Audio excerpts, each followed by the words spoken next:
Miss হবে না আপনার পছন্দের টিভি শো। দেখুন জি5 অ্যাপে একদম ফ্রি। পিক পিক আওয়াজ করে একখানা ওই বেল হয় না, ওই একখানা বৌদিকে এনে দেবে। হ্যাঁ, তোমার সঙ্গে থেকে থেকে বোধহয় আমারও ওই ফিলিংস গুলো মরে গেছে।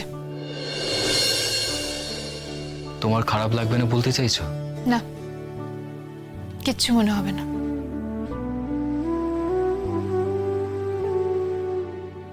না থাক, এর ভাগে আমার অধিকার নেই।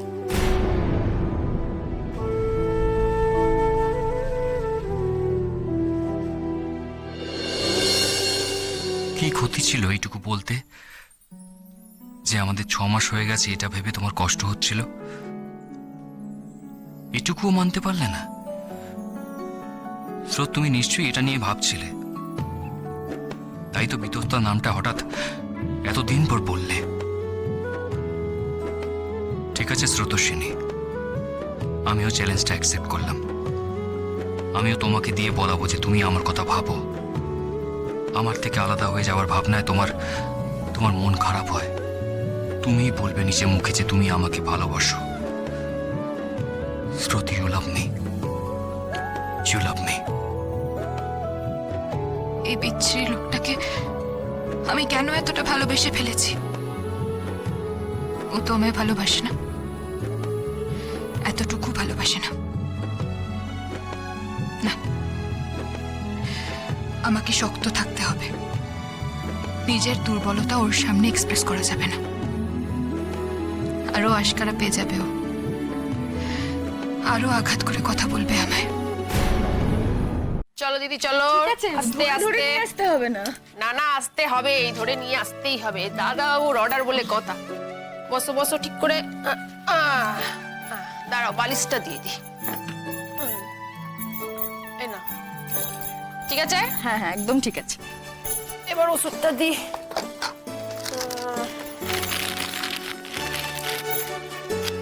দেখো, এটা তো ওরে বাবা, একদম ঠিক ওষুধ দিলে তো। এ নাও।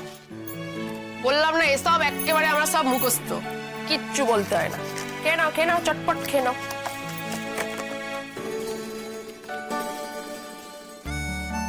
একটু খাবে জল? ঠিক আছে, একদম ঠিক আছে। হ্যাঁ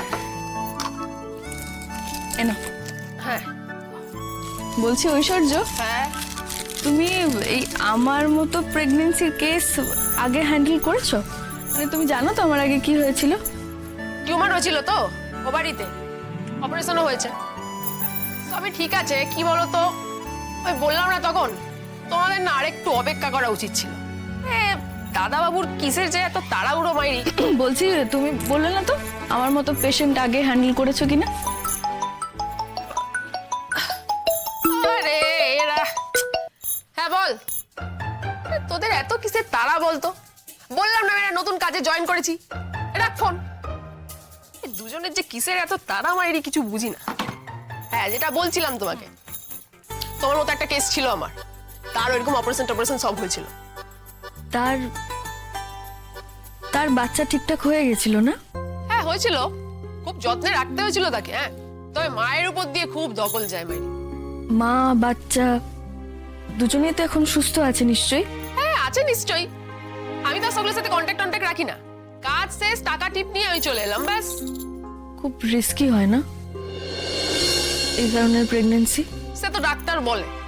আরে বাবা দেখো, এইসব বাচ্চা হওয়াটা না কম বেশি সব সময়তেই রিস্ক থাকে। তুমি এসব ছাড়ো তো দিদি, এত ভেবো না। এই যত টেনশন করবে তত কমপ্লিকেশন বাড়বে। তুমি এখন বিন্দাস রেস্ট করো, খাও দাও, আয়েস করো, ব্যাস। আচ্ছা, তোমাকে বারবার কে এত ফোন করে বলো তো? কাজ করতে দেয় না? সে ওই বস্তিতে দুটো কেষ্ট আছে, আমাকে না চোখে না দেখতে পেলে একবার ওরা সস্তে ফুল দেখতে থাকে। হ্যাঁ, সর্বনাশ, দুজন? মানে সামলাও কি করে? এখন তো দুজন, আগে তো পুরো চারটাকে সামলেছি। চোখ না জ্বলে পুরো টসকে যায়। 4 জন? কি কাণ্ড! মানে মারামারি হয়নি তাদের মধ্যে? হয়েছে তো, খুব হয়েছে। একটা তো ঠ্যাঙই ভেঙে দিয়েছিল গুলবাহার। গুলবাহার? বাবা, মানে বাঙালি না, একই নাম? না, গুলবাহার সিং। যা বডি না হেভি তাকত, পুরো একেবারে সলমান খান। শোনো না, বলছি তোমার অফিস যাওয়ার হলে তুমি চলে যেতে পারো, কোনো অসুবিধা নেই। ও তো আমার কাছে আছেই, আর খুব ভালো দেখাশোনা করছে। আমার অফিস নিয়ে তোমাকে ভাবতে হবে না রাই। লকডাউনের সময় যখন সবাই ঘরে বসে কাজ করেছিল, কারো কাজ আটকে থাকেনি, সব কাজ হয়েছে। তুমি বৌদির প্রেশারটা মেপেছো? হ্যাঁ মেপেছি, একেবারে নরমাল আছে। বলছি বৌদি, এ বেলা তো অনেক হয়ে গেল, রাধা বাড়া কিছুই হয়নি, আমি বরং রান্নাঘরে যাচ্ছি। হ্যাঁ, তোমার দরকার পড়লে আমাকে কিন্তু হাত পেরে ডাকবে। আর হ্যাঁ দাদা বাবু, বলছি যে ওই পিক পিক আওয়াজ করে একখানা ওই বেল হয় না, ওই একখানা বৌদিকে এনে দেবে। হ্যাঁ, ওই যাতে দরকার পড়লে চেঁচামেচি না করতে হয় শুধু শুধু। হ্যাঁ ওটা দরকার। ওমা, তুমি ওর কথা শুনে হ্যাঁ বলে দিলে? মানে আমি ঘরে বসে এখন ঘন্টা বাজাবো নাকি? দূর, কখনো না। যদি আমার প্রয়োজন হয় আমি একটু চিৎকার করে ডাকতেই পারবো, কোনো দরকার নেই ওসবের। আচ্ছা শোনো না ঐশ্বর্য, তুমি আমার সঙ্গে একটু চলো তো, রান্নাঘরের কোথায় কি থাকে তোমাকে একটু দেখিয়ে দিই আমি। এসো। না না না, সে আমি ঠিক দেখে নেবো বৌদি, তোমাকে যেতে হবে না। যা পাবো না আমি ঠিক জিজ্ঞেস করে নেবো, ঠিক আছে? আর হ্যাঁ শোনো গো, তোমরা তো দুটোই মানুষ, আমি বরং আমার আর তোমার সঙ্গে দাদাবাবুর জন্যও দুটো রেঁধে নেবো। হ্যাঁ, তবে দাদাবাবু এখন থেকে কিন্তু পেশেন্টকে হালকা পাতলা খেতে দিতে হবে। আবার ফোন করেছে, হাফসে মরছে পুরো। তোদের কিন্তু এবার আমি ব্লক মেরে দেবো। হ্যাঁ, খুব বেশি উঠছিস। আর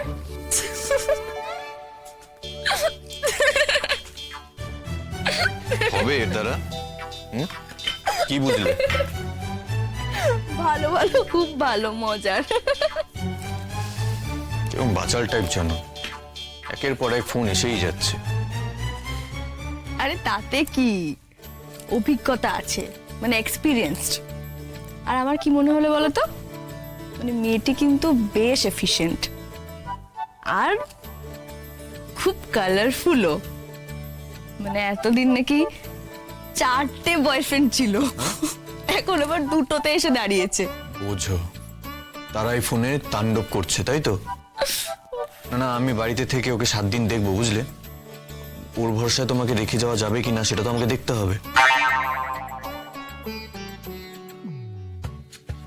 আসছো কেন? এই যে অনির্বাণ, এবার কিন্তু সত্যি সত্যি লোকে বলবে বউয়ের আঁচল ধরে ঘুরে বেড়াচ্ছ। অফিস ছেড়ে এরকম বাড়িতে বসে থাকলে চলবে? তুমি সবকিছু ছেড়ে বসে নেই, তুমি তো চাকরি থেকে রিজাইন পর্যন্ত করে দিয়েছো। আমি তো ছাড়তে চাইনি, কি করব, ডাক্তারের আদেশ মানতে তো হবেই।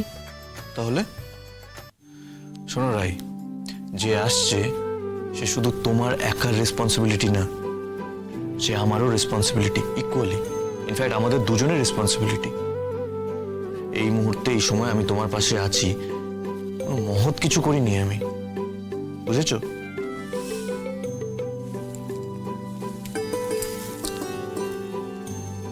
জি5 ডাউনলোড করুন আর সব এপিসোড দেখুন একদম ফ্রি।